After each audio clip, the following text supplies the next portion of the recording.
Good morning students. बेटा आज हम एंडोक्राइन का नेक्स्ट लेक्चर डिस्कस करेंगे।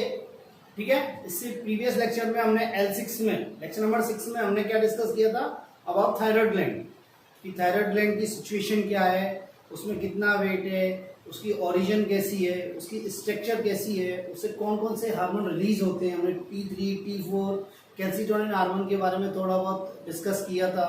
ठीक है, T3 T4 हार्मोन के हमने पूरा जो भी उसका फंक्शन है उसके बारे में डिस्कस किया था। ठीक है, आज हम डिस्कस करेंगे regulation of thyroid hormone, regulation of thyroid hormone, yes regulation of secretion of thyroid hormone.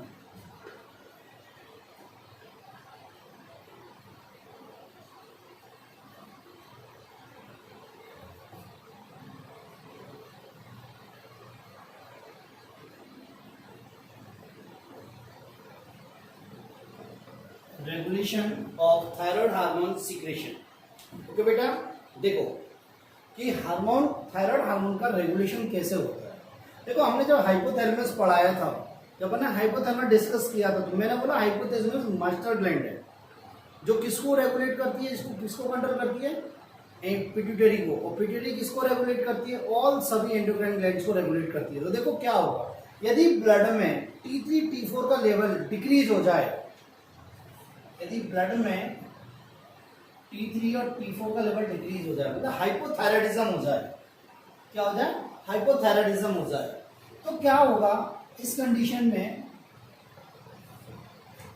Hypothalamus active होगा।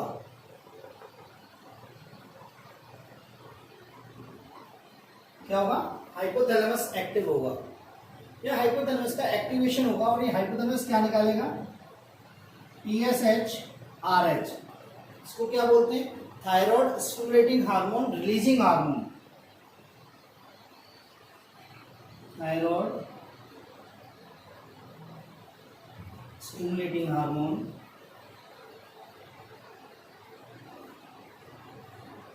Releasing hormone. ये TSH RH किस पे काम करेगा, एंटीरियर पिट्यूटरी पे।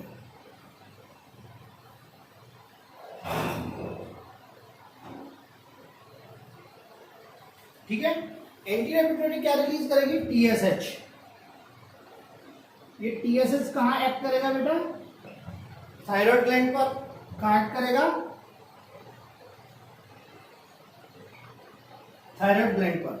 और ये thyroid gland under the influences of TSH, thyroid gland under the influences of TSH क्या करेगी, तो थायराइड हार्मोन का सिंथेसिस और रिलीज कराएगी।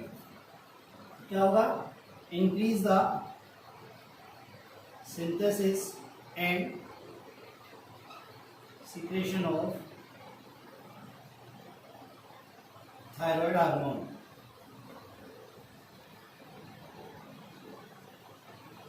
जिससे क्या होगा, T3 एंड T4 का रिलीज होगा और ब्लड में T3 और T4 का लेवल क्या होगा, राइज होगा।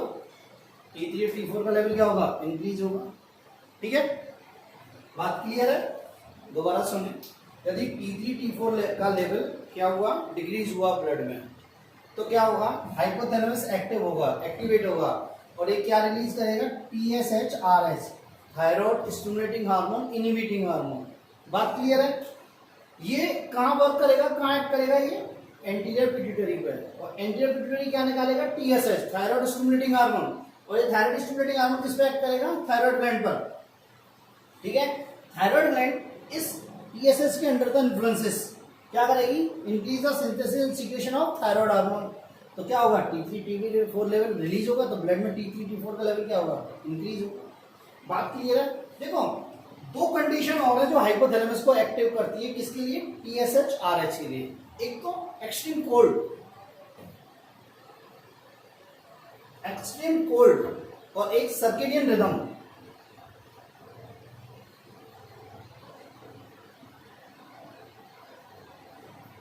क्या बेटा, एक तो क्या होता है बेटा, एक्सट्रीम कोल्ड, एक्सेसिव कोल्ड, एक सर्केडियन रिदम। क्या बेटा, सर्केडियन रिदम। देखो सर्केडियन रिदम क्या होती है, सर्केडियन रिदम ये होती है कि जैसे हमें रात को 12 बजे नींद आती है तो हमें अपने आप नींद आने लगेगी, हमें अपने आप नींद आने लगेगी। हमें दिन में 11 o'clock हमें भूख लगती है तो हमें अपने आप भूख लगने लगेगी, ठीक है। मतलब ऐसा नहीं कि हम टाइम देखेंगे अरे 11 बजे की भूख लगनी चाहिए, अपने आप भूख लगती है, ठीक है। तो ये हो गई सर्केडियन रिदम। तो सर्केडियन रिदम और कोल्ड भी क्या करती है, हाइपोथैलेमस को एक्टिव करती है, किसके लिए, TSH RH के लिए। बात क्लियर है। तो ये हुआ रेगुलेशन। एक कंडीशन क्या होती है, देखो ना, यदि T3 T4 का लेवल ब्लड में इंक्रीज हो जाए तो क्या होगा, हाइपोथैलेमस एक्टिव होगा और ये क्या निकालेगा, TSH-IH, मतलब thyroid stimulating hormone inhibiting hormone.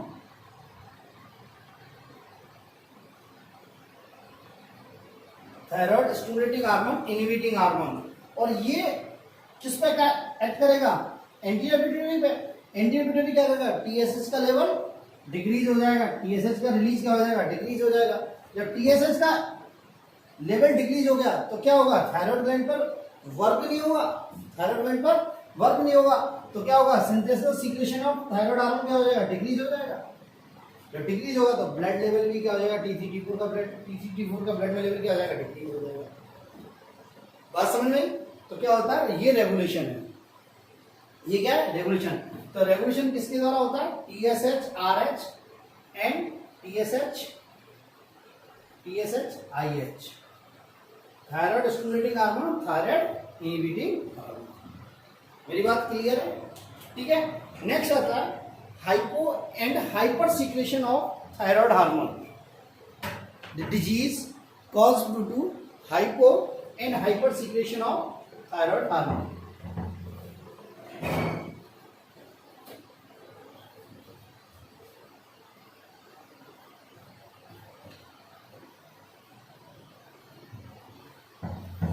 ठीक है, तो देखते हैं ड्यू टू हाइपोसिक्रेशन।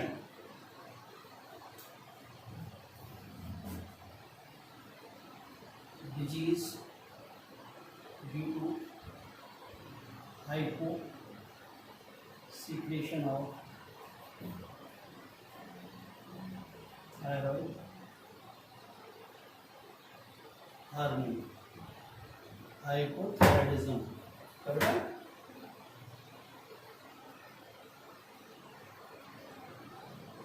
हाइपोथायराइडिज्म में हम 3 डिजीज कंडीशंस डिस्कस करेंगे। एक करेंगे हम सिंपल गॉइटर। क्या बेटा, सिंपल गॉइटर, ठीक है।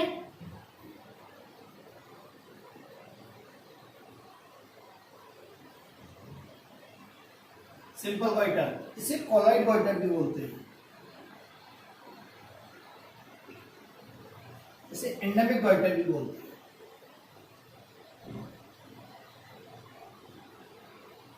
ठीक है, नेक्स्ट करेंगे हम क्रिटिनिज्म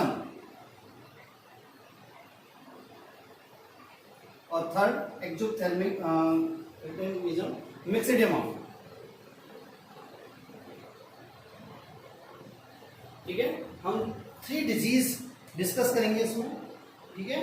एक क्या करेंगे, सिंपल गॉइटर या कॉलॉइड गॉइटर या endemic goitre. Second is cretinism. क्या बोला, cretinism, and third one is myxoedema या मिक्सेडेमा। क्या होता है, मिक्सेडेमा, ठीक है। तो देखते हैं अपन, फर्स्ट देखते हैं सिंपल गॉइटर या कॉलॉइड गॉइटर।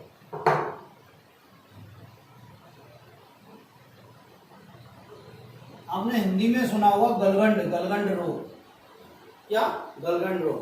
देखो, ये सिंपल गॉइटर क्या होता है, इसमें क्या होता है बेटा, जो हमारी थायराइड ग्लैंड है वो इनलार्ज हो जाती है। थायराइड ग्लैंड क्या हो जाती है, इनलार्ज हो जाती है। देखो क्यों हो जाती है,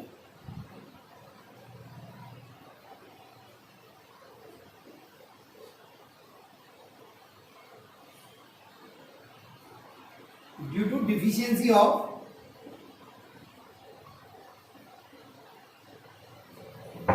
आयोडीन,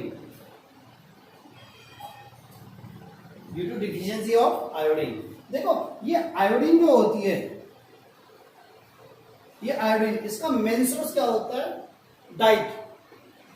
क्या होता है, डाइट होता है मेन सोर्स, ठीक है। तो ये आयोडीन जो होती है किसके लिए आवश्यक है, ये T3 T4 के फॉर्मेशन के लिए बहुत ज्यादा आवश्यक है, नेसेसरी है।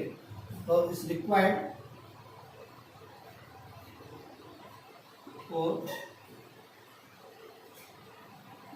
Synthesis of T3 and T4। ठीक है। अब देखो, यदि हम डाइट में आयोडीन नहीं ले रहे हैं, यदि हमारी डाइट में आयोडीन की डिफिशियंसी है, जनरली हम डाइट में जो आयोडीन का सोर्स क्या है, आयोनाइज सॉल्ट, आयोडीन युक्त नमक खाते हैं हम। ठीक है। और भी बहुत सारे नॉन वेज हैं, ठीक है, इनमें भी आयोडीन होती है। ठीक है। तो यदि आयोडीन की डाइट में आयोडीन नहीं है तो हमारे ब्लड में क्या हो जाएगी, आयोडीन की डिफिशियंसी हो जाएगी। आयोडीन की डिफिशियंसी हो जाएगी तो क्या होगा, T3 T4 का लेवल या T3 T4 का सिंथेसिस नहीं होगा। तो ऐसी कंडीशन में क्या होती है, जो थायराइड ग्लैंड की सेल्स हैं या फॉलिकल्स हैं,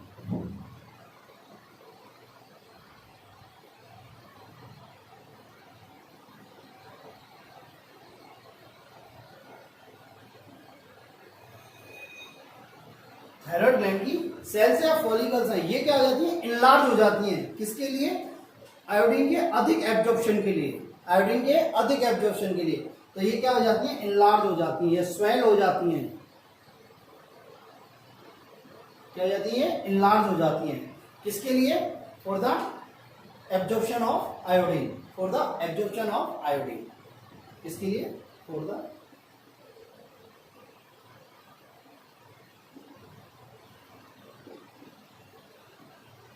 एब्जॉर्प्शन ऑफ आयोडीन। क्योंकि ब्लड में आयोडीन की डिफिशियंसी हो गई है, कंसंट्रेशन या तो बिल्कुल एब्सेंट है या कम हो गई है। तो क्या हो गई, जितनी आयोडीन सेल्स के लिए मिलनी चाहिए वो मिल नहीं पा रही है। तो क्या हो गई, वो सेल्स क्या हो गई, साइज में इनलार्ज हो जाती है, जिससे कि वो अधिक आयोडीन एब्जॉर्ब कर सकते हैं। ठीक है। तो ये जो इनलार्जमेंट होता है इन सेल्स में इनलार्जमेंट के कारण क्या होती है, थायराइड ग्लैंड भी इनलार्ज हो जाती है, और इसे क्या बोलते हैं, सिंपल गोइटर। क्या बोलते हैं, सिंपल गोइटर।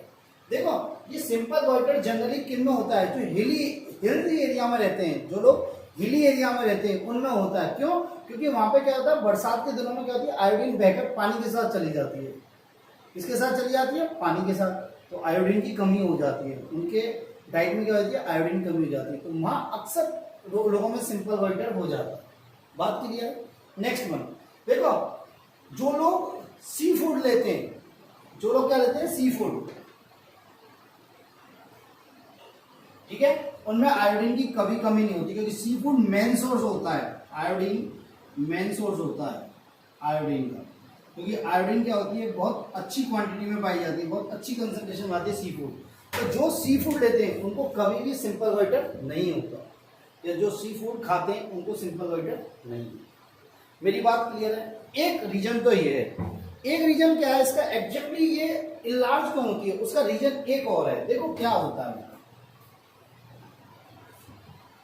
ब्लड में T3 और T4 का लेवल डिक्रीज हुआ तो हाइपोथैलेमस एक्टिव हुआ,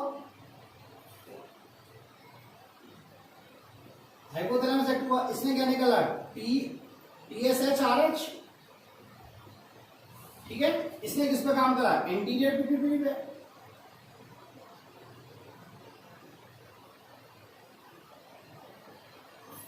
किस पे काम करा, एंटीरियर पिट्यूटरी पे। एंटीरियर पिट्यूटरी ने क्या निकाला, TSH किस पे एक्ट कर रहा है, थायराइड ग्लैंड पर। अब देखो मेरी बात समझो, ये TSH ना, ये TS इस थायराइड ग्लैंड को इंड्यूस कर रहा है, इस थायराइड ग्लैंड को क्या कर रहा है, इंड्यूस कर रहा है। ये TSH क्या कर रहा है, इस थायराइड ग्लैंड को क्या कर रहा है, इंड्यूस कर रहा है या स्टिमुलेट कर रहा है। ये बोलो, स्टिमुलेट कर रहा है किसके लिए, for the synthesis and secretion of T3 and T4, for the synthesis and secretion of T3 and T4। पर क्या है, आयोडीन की कमी है, ब्लड में आयोडीन की डिफिशियंसी है। अब बिना आयोडीन की डिफिशियंसी कारण क्या होता है, T3 T4 का फॉर्मेशन नहीं हो रहा। तो ये क्या करेगा, लगातार इसको स्टिमुलेट करता रहेगा, तो स्टिमुलेशन के कारण क्या होती है, थायराइड ग्लैंड इरिटेट होती है, बार बार में क्या होती है, इससे इरिटेट होती है। तो ये क्या होती है, इनलार्ज हो जाती है। क्या हो जाती है, इनलार्ज हो जाती है। बात मेरी समझ में आई। तो ये हो गया आपका सिंपल गोइटर। क्या हो गया बेटा, सिंपल गोइटर। ठीक है। नेक्स्ट आता है क्रेटिनिज्म।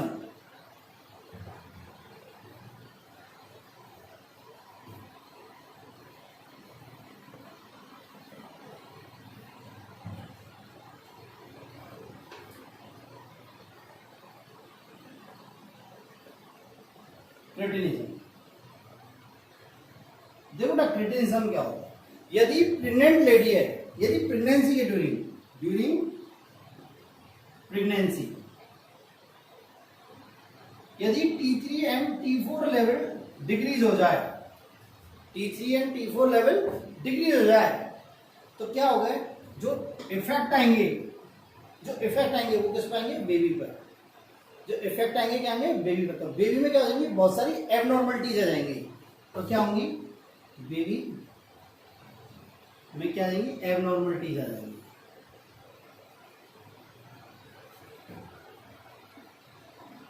क्या जाएगी? एबनॉर्मलिटीज आ जाएंगी। तो क्या होगा? देखो, जो बच्चा होगा, देखो दोबारा सुन लो, यदि ड्यूरिंग प्रेगनेंसी T3 T4 का लेवल डिक्रीज हो गया, तो जो बेबी आ रहा है, जो चाइल्ड बर्थ हो रहा है, जो बेबी बर्थ हो रहा है उसका, उसमें जो बहुत सारी एबनॉर्मलिटीज होंगी, बहुत सारी एबनॉर्मलिटीज होंगी। तो देखो क्या क्या होगी? एक तो क्या होगी? वो MR होगा। MR means mental retarded.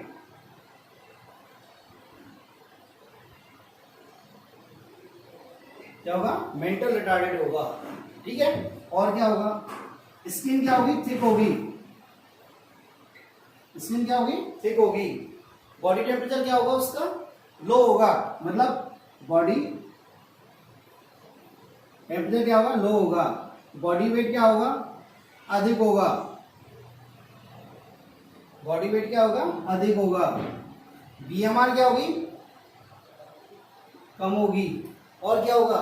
Deaf होगा और म्यूट होगा, मतलब गूंगा और बहरा होगा। Deaf and mute, deaf and mute होगा। और क्या होगा बेटा? देखो, हेयर लॉस होगा इसमें। क्या होगा बेटा? हेयर लॉस होगा। मेरी बात समझी? मेंटल रिटार्डेड होगा। ठीक। स्किन क्या होगी? थिक होगी। क्या होगी बेटा? स्किन की थिक होगी। बॉडी टेम्परेचर क्या होगा? लो, कम होगा। बॉडी टेम्परेचर नॉर्मल से भी कम होगा। ठीक है। और क्या होगा? बॉडी वेट अधिक होगा। क्या होगा बेटा इसका? बॉडी वेट क्या होगा? अधिक होगा। दूसरी बात क्या होगी? BMR कम होगी। क्या होगी? BMR कम होगी। ठीक है। और क्या होगा? डीफ एंड म्यूट होगा, गूंगा और बहरा होगा। हेयर लॉस होगा। क्या होगा बेटा? हेयर लॉस होगा। दूसरा और क्या होगा? स्टेराइल होगा। क्या होगा? स्टेराइल होगा। ठीक है। No secondary sexual character, no secondary sexual character, secondary sexual character नहीं होंगे इसमें, और होंगे भी तो बहुत कम होंगे। होंगे भी तो क्या होंगे? बहुत कम होंगे। मसल्स क्या होंगी इसकी? वीक होंगी। मसल्स क्या होंगी इसकी? वीक होंगी।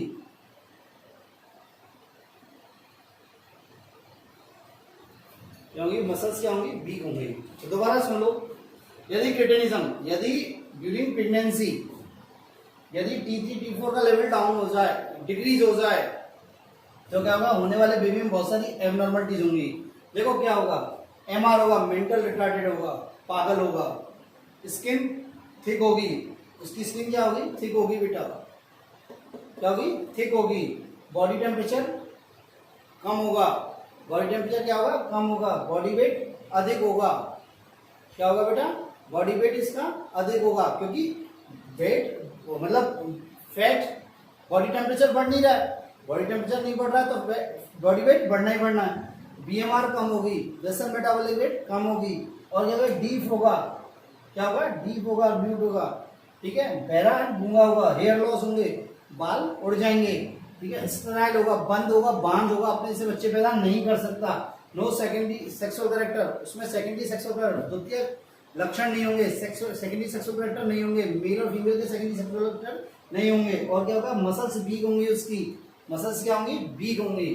तो ये है क्रेटिनिज्म। दूसरी बात और क्या होगा? ये भी क्या होगा? ड्वार्फ होगा। क्या होगा? ड्वार्फ, मतलब इसकी लेंथ जो होगी, इसकी फिजिकल ग्रोथ नहीं होगी। क्या नहीं होगी? फिजिकल ग्रोथ, फिजिकल ग्रोथ नहीं होगी। ये भी ड्वार्फ होगा, मतलब 2 to 3 फीट का होगा। 2 to 3 फीट का होगा। देखो जब हमने ग्रोथ हार्मोन पढ़ाया था तो हमने बताया था ग्रोथ हार्मोन सिर्फ फिजिकल ग्रोथ अफेक्टेड होती है, मतलब उसकी फिजिकल ग्रोथ नहीं होती। यहाँ फिजिकल ग्रोथ भी नहीं हो रही, मेंटल ग्रोथ भी नहीं हो रही और सेक्सुअल ग्रोथ भी नहीं हो रही। बात मेरी क्लियर है? ठीक है। नेक्स्ट आता है मिक्सेडेमा।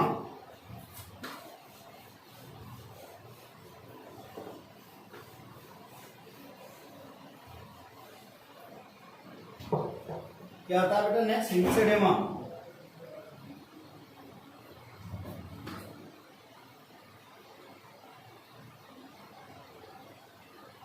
यदि एडल्ट में, क्या बेटा, यदि एडल्ट स्टेज में यदि T3 और T4 का लेवल डिक्रीज हो जाए तो इस कंडीशन को मिक्सेडेमा क्या बोलते हैं? मिक्सेडेमा। तो देखो इस कंडीशन में क्या क्या कैरेक्टर्स होंगे, क्या क्या सिम्टम्स होंगे। देखो बॉडी वेट अधिक होगा, मतलब ओबेसिटी आ जाएगी। क्या आ जाएगी बेटा? ओबेसिटी आ जाएगी। बॉडी वेट क्या होगा? अधिक होगा। हेयर लॉस होगा। क्या होगा? Hair loss. ठीक है। Fat store under the skin. क्या होगा बेटा? Fat store under the skin.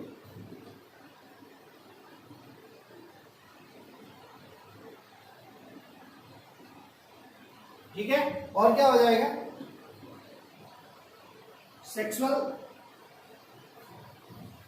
Sexual activity suppress होंगी। सेक्सुअल एक्टिविटी सप्रेस होंगी। एमसी इरेगुलर हो जाएगी। क्या हो जाएगी बेटा? एमसी इरेगुलर हो जाएगी। ठीक है। तो देखो मिक्सेडेमा यदि एडल्ट स्टेज में T3 T4 का लेवल क्या हो जाए? डिक्रीज हो जाए तो क्या क्या होगा? बॉडी वेट इंक्रीज हो जाएगा। क्या हो जाएगा बेटा? बॉडी वेट इंक्रीज हो जाएगा। ठीक है। और क्या होगी? ओबेसिटी होगी, मतलब आदमी ओबेस हो जाएगा। हेयर लॉस होगा। क्या होगा? हेयर लॉस होगा। स्किन के नीचे बिलो द स्किन क्या होगी? फैट का डिपोजिशन हो जाएगा। किसका हो जाएगा? फैट का डिपोजिशन हो जाएगा। सेक्सुअल एक्टिविटी उसकी क्या हो जाएगी? डिक्रीज हो जाएगी। क्या होगा? एमसी क्या हो जाएगी? इरेगुलर हो जाएगी। क्या हो जाएगी बेटा? एमसी क्या हो जाएगी इसकी? इरेगुलर हो जाएगी। और ये पर्सन जो होगा सेंसिटिव टू कोल्ड, मतलब कोल्ड के लिए बहुत ज्यादा सेंसिटिव होगा। Sensitive for cold.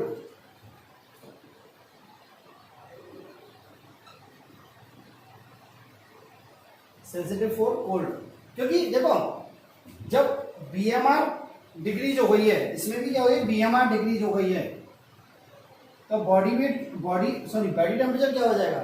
डिक्रीज हो जाएगा। बॉडी टेम्परेचर डिक्रीज हो जाएगा। तो इस पर्सन को बहुत ज्यादा ठंड फील होगी। बहुत ज्यादा क्या होगी? ठंड फील होगी। मेरी बात क्लियर है? तो ये हो गया यहाँ पे हाइपोसिक्रेशन। क्या हो गया? हाइपोसिक्रेशन। तो due to hyposecretion, disease due to the hyposecretion of thyroid hormone. Next आता है due to the hypersecretion, disease due to the hypersecretion. ठीक है। तो देखते हैं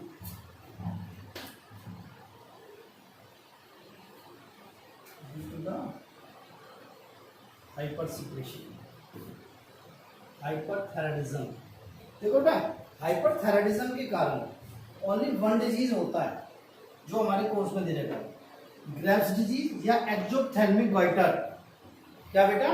ग्रेव्स डिजीज या एक्सोप्थेल्मिक गॉइटर।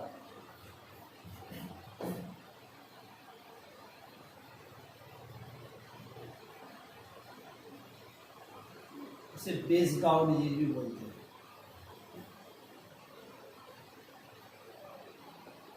क्या? Thermic goitre.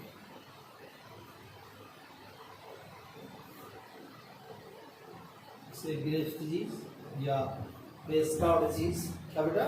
बेसगांव डिजीज या एक्सोप्थेल्मिक गॉइटर भी कहते हैं। क्या बोलते हैं? एक्सोप्थेल्मिक गॉइटर। देखो इसमें क्या हुआ? एक्सोप्थेल्मिक गॉइटर में क्या होता है? आईबॉल के पीछे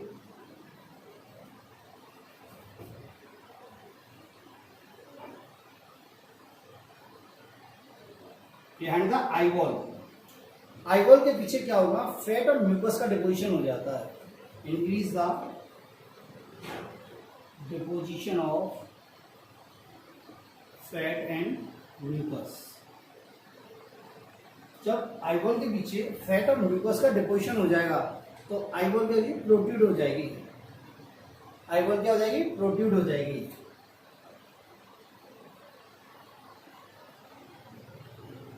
क्या हो जाएगी, आई बॉल प्रोट्रूड हो जाएगी, मतलब आंखें बाहर की तरफ आ जाएंगी। जैसे आप ही दिखेगा तो ऐसी डरावनी, उसकी नजर कैसी होगी, डरावनी घूरती हुई नजर दिखेगी। बात मेरी समझ आई? देखो दोबारा, एक्जियोथर्मिक गोइटर में क्या है, T3 T4 का लेवल इंक्रीज हो गया, T3 T4 का लेवल इंक्रीज हो गया, तो क्या होगा कि बिहाइंड द आई बॉल के पीछे क्या होगी, फैट और म्यूकस का डिपोजिशन हो जाएगा। किसका हो जाएगा बेटा, फैट और म्यूकस का डिपोजिशन हो जाएगा। जब फैट और इसका म्यूकस का डिपोजिशन हो जाएगा तो आई बॉल क्या होगी, प्रोट्रूड हो जाएगी। आई बॉल जब बाहर की तरफ आ जाएगी, मतलब बाहर की तरफ खिसकेगी, तो जब हम उस आदमी को देखेंगे तो ऐसा लगेगा डरावनी सी उसकी शक्ल दिखेगी, आंखें घूरती हुई नजर आएगी, लगेगा घूर रहा है या डरावनी नजर होगी उसकी। बात समझे? और क्या होगा, देखो इसका बीएमआर बढ़ जाएगा, जिसमें एक्जियोथर्मिक गोइटर या ग्रेव्स या बेस्ड आउट डिजीज, उसका बीएमआर क्या हो जाएगा, बढ़ जाएगा बेटा। बॉडी वेट क्या हो जाएगा, बॉडी वेट डिक्रीज हो जाएगा उसका। क्या हो जाएगा, बॉडी वेट डिक्रीज हो जाएगा। ठीक है, बॉडी वेट क्या हो जाएगा, डिक्रीज हो जाएगा। तो ये है आपका एक्जियोथर्मिक गोइटर। क्या बेटा, एक्जियोथर्मिक गोइटर, जिसे ग्रेव्स डिजीज भी बोलते हैं, बेस्ड आउट डिजीज भी बोलते हैं, और एक्जियोथर्मिक गोइटर। मेरी बात क्लियर है? ठीक है, देखो बेटा, यहां तक आपका थायराइड ग्लैंड पूरी होती है। नेक्स्ट रहता है आपका कैल्सिटोनिन। कैल्सिटोनिन और पैराथार्मोन या पैराथायरॉयड हार्मोन। ठीक है, ये दोनों एक दूसरे के अपोजिट है, तो इन दोनों को हम एक साथ पढ़ाएंगे। इन दोनों को हम क्या कराएंगे, एक साथ पढ़ाएंगे। बात समझ में आ गई? तो इसको हम नेक्स्ट लेक्चर में डिस्कस करेंगे, कैल्सिटोनिन और पैराथायरॉयड ग्लैंड। ठीक है, थैंक यू बेटा, आज के लिए इतना।